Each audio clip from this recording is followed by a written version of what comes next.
Sifat mekanik material. Sifat ini merupakan salah satu faktor terpenting dalam mendasari pemilihan bahan dalam suatu perancangan. Sifat mekanik dapat diartikan sebagai respon atau perilaku material terhadap pembebanan yang diberikan. Dapat berupa gaya, torsi, atau gabungan keduanya. Untuk mendapatkan sifat mekanik material, biasanya dilakukan dengan pengujian mekanik. Pengujian mekanik ini pada dasarnya bersifat merusak atau destructive test.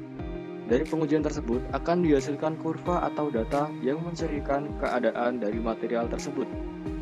Yang pertama adalah kekuatan. Kekuatan atau strength adalah kemampuan suatu material dalam menerima beban.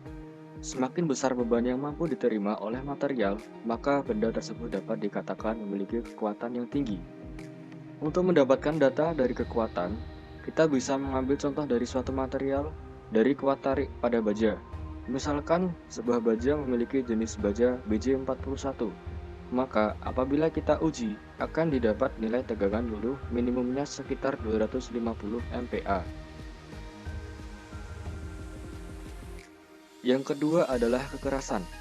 Kekerasan, hardness, adalah ketahanan suatu material terhadap deformasi lokal. Misal, ketahanan terhadap goresan. Bila suatu materi digores, maka yang akan menerima beban adalah permukaan saja yang bukan keseluruhannya. Itulah mengapa goresan dikatakan hanya menghasilkan deformasi lokal. Kekerasan umumnya diukur dengan uji Brinell, di mana suatu bola baja yang dikeraskan dengan diameter 10 mm ditekan pada permukaan datar suatu spesimen uji dengan gaya 29.420 Newton. Yang ketiga adalah kekakuan. Kekakuan adalah sifat yang disebut dengan ketahanan terhadap deformasi. Kekakuan material adalah fungsi dari modulus elastisitas dengan simbol E. Material dengan nilai modulus elastisitas yang tinggi berdeformasi lebih kecil daripada dengan material dengan modulus elastisitas lebih rendah. Baja adalah salah satu contoh material dengan modulus elastisitas tinggi, sedangkan kayu adalah contoh material dengan modulus elastisitas rendah.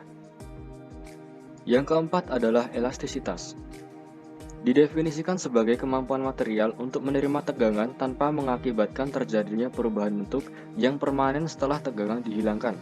Atau dengan kata lain, kemampuan material untuk kembali ke bentuk dan ukuran semula setelah mengalami deformasi atau perubahan bentuk. Yang kelima adalah plastisitas.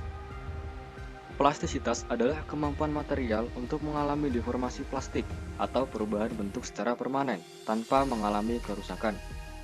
Material yang mempunyai plastisitas tinggi dikatakan sebagai material yang ulet atau daktil.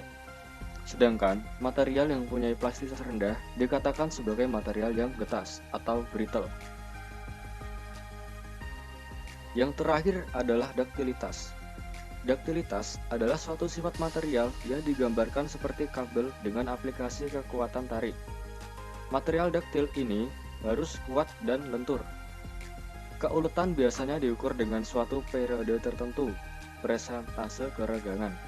Sifat ini biasanya digunakan dalam bidang perteknikan dan bahan yang memiliki sifat ini antara lain besi lunak, tembaga, aluminium, nikel, dan lain-lain.